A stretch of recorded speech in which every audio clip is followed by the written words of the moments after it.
Greetings everyone, this is Mike Wright, the Astro Sherpa, dropping in with a special report. It's like your heart beating fast, they're coming hot and heavy. So this Jupiter is lined up with the moon here in Leo, so this full moon is gonna be pumping. I hope you don't have any blockage in the heart, because you're probably gonna end up in the hospital. So take some baby aspirin. But hopefully you've been dancing, working, grounding out the energy and getting, movement. So we have this energy to clear out all this old, toxic, old world power struggle issues that has left, all of us in this state of stress and a toxic wasteland. We've been dealing with war and trauma for 20 plus years, and it goes back way further than that. So we're looking for the bright lights.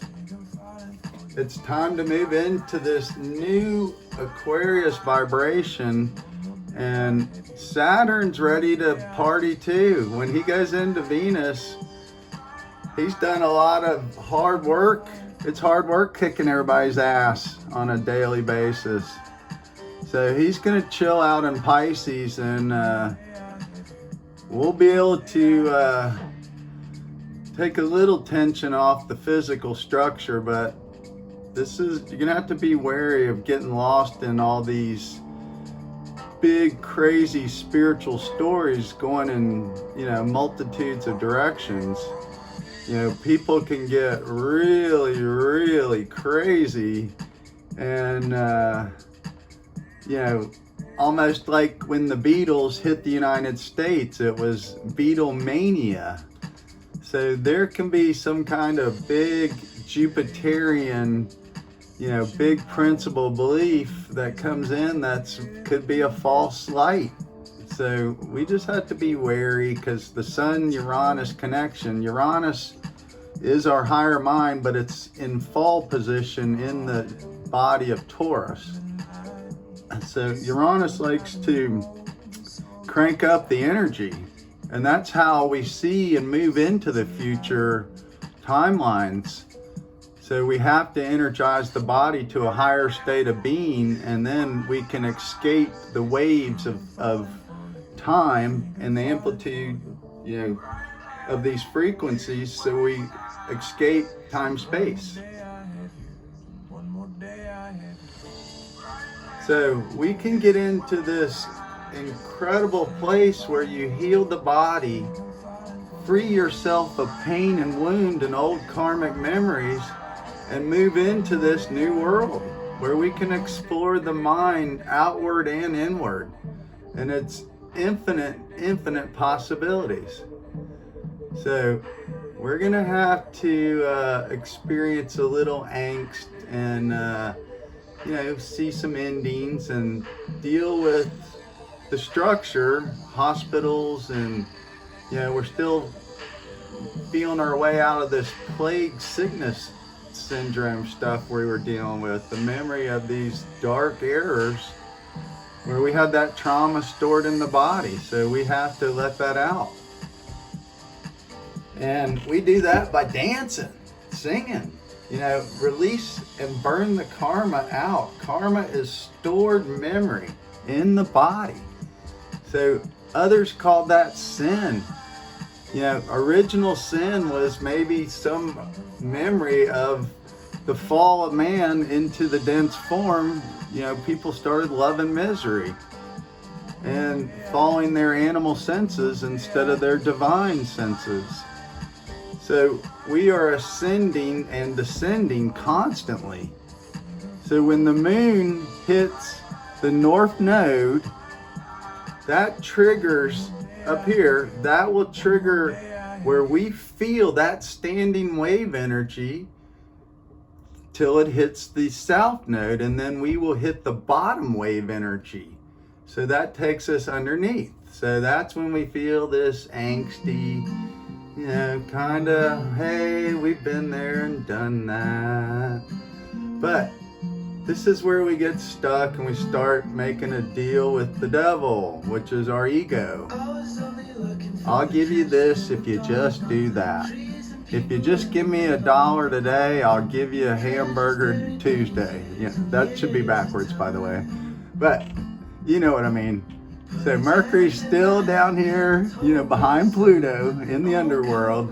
And Mercury has had a crazy journey in the underworld.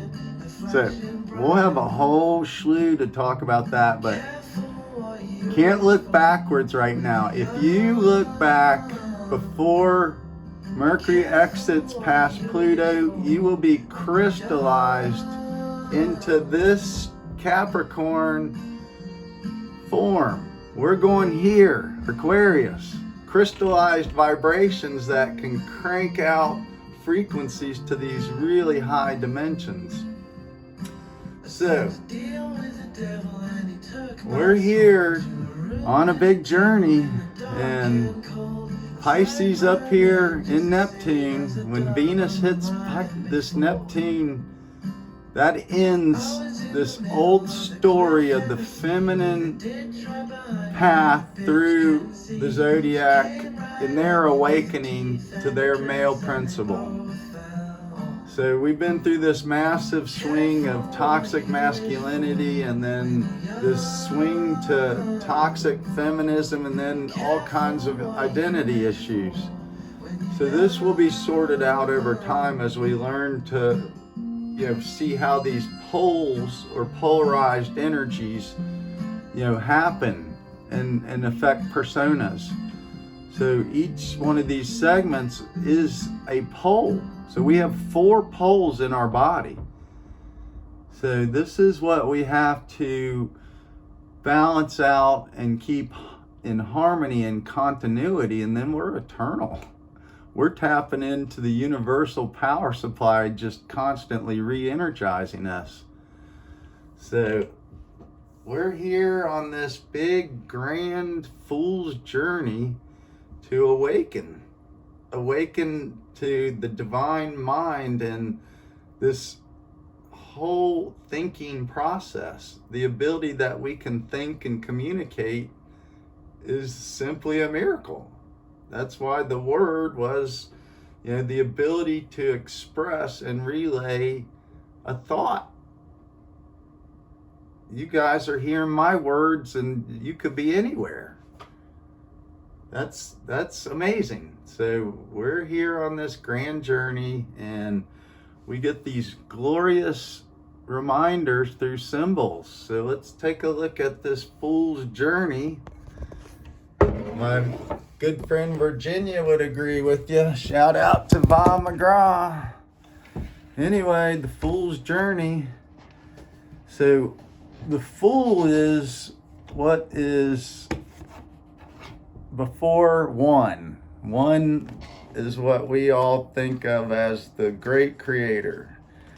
So the great intellectual mind, number 1. And 1 is in everything. So every number that exists, 1 is in it. So the Greeks and these Platonic people and Pythagoras, they all looked at all these numbers, and there was arguments over, was 0 a number? So as you look at on the top of there, 0. So 0 and 1. This is how all information is transmitted right now. 1s and 0s, or pulses of light. On, off, on, off. So 1, 0, 1, 0, and all these are just a constant on and off vibrational waves. So this is how information and energy and video and cosmic vibrational frequencies hit us. So we're understanding this a whole lot better now, and it's the big picture is we get to see the universe from a slice for a certain amount of time, and then that focal point changes. And what this was doesn't matter anymore. So this focus could be completely opposite of what that was. So if you're caught up in the middle of, and you're still conscious in the change, so what you thought was right here is not correct in this new dimensional shift.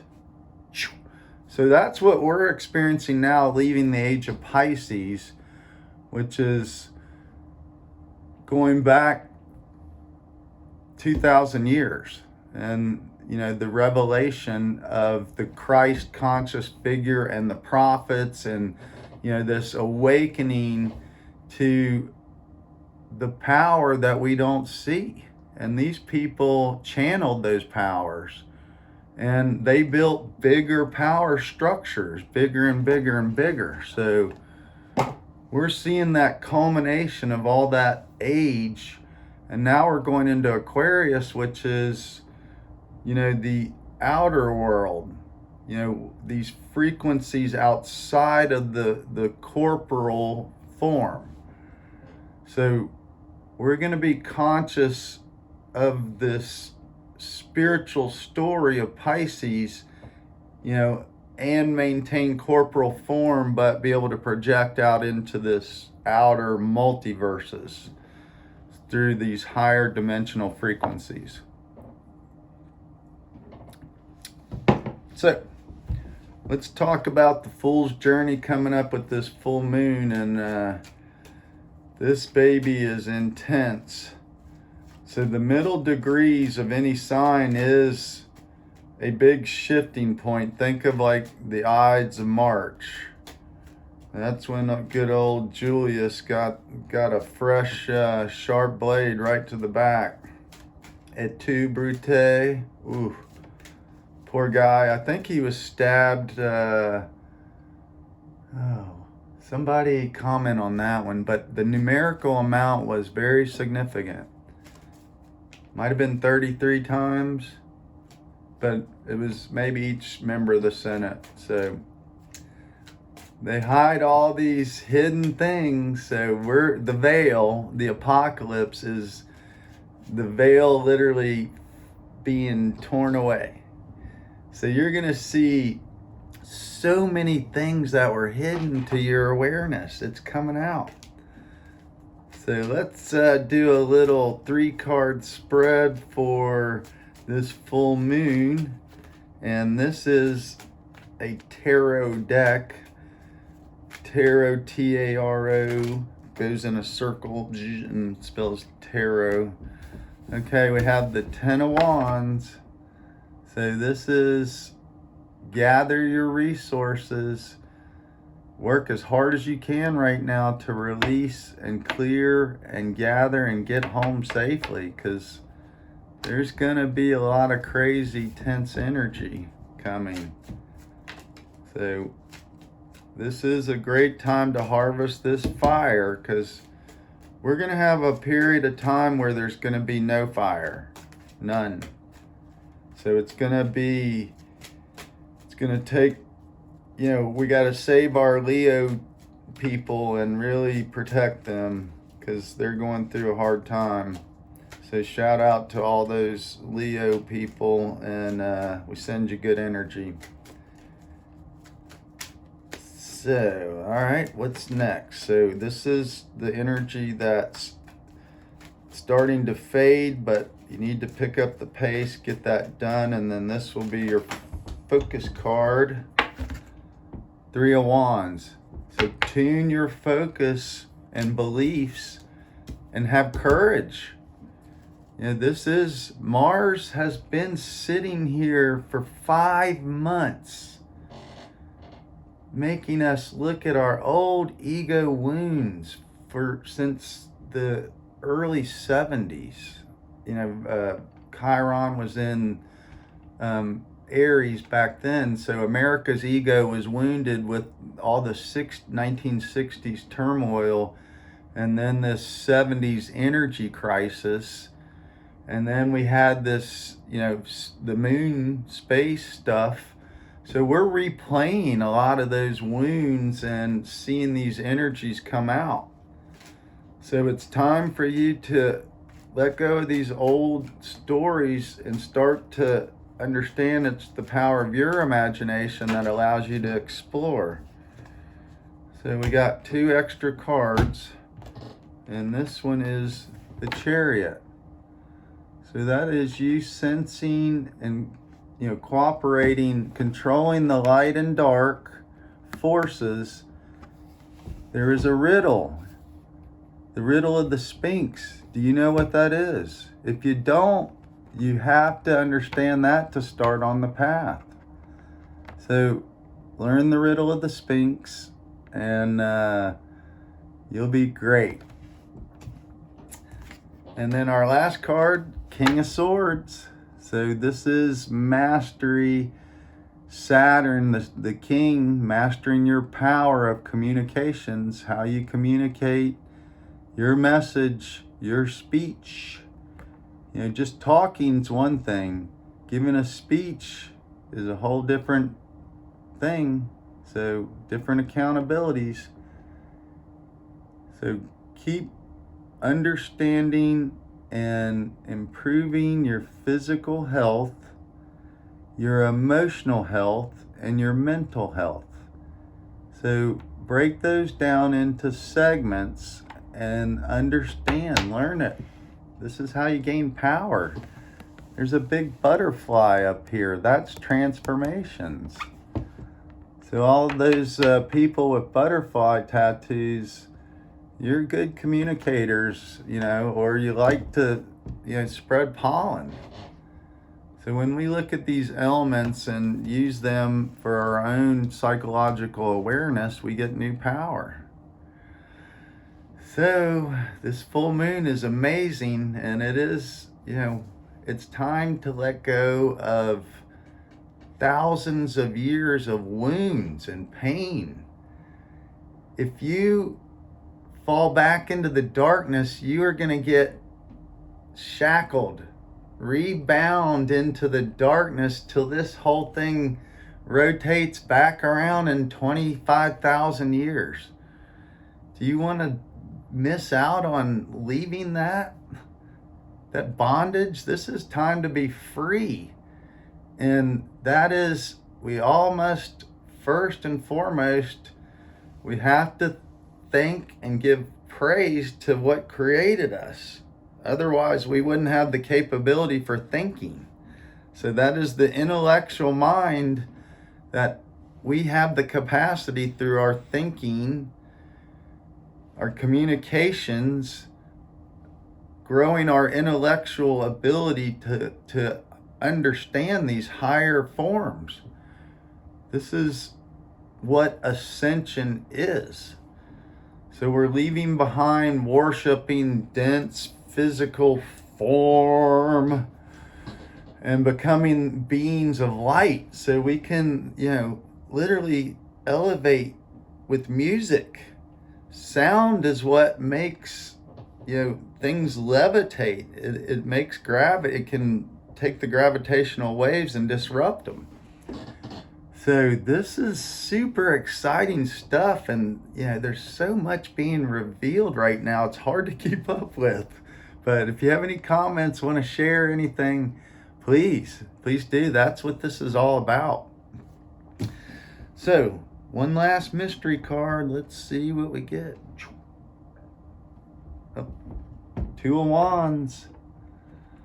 We're all imagining a new journey, a whole new world, but we're playing it safe. We're staying up on the roof, and we're worried about death. It's not until you face the fear of death that you really become alive.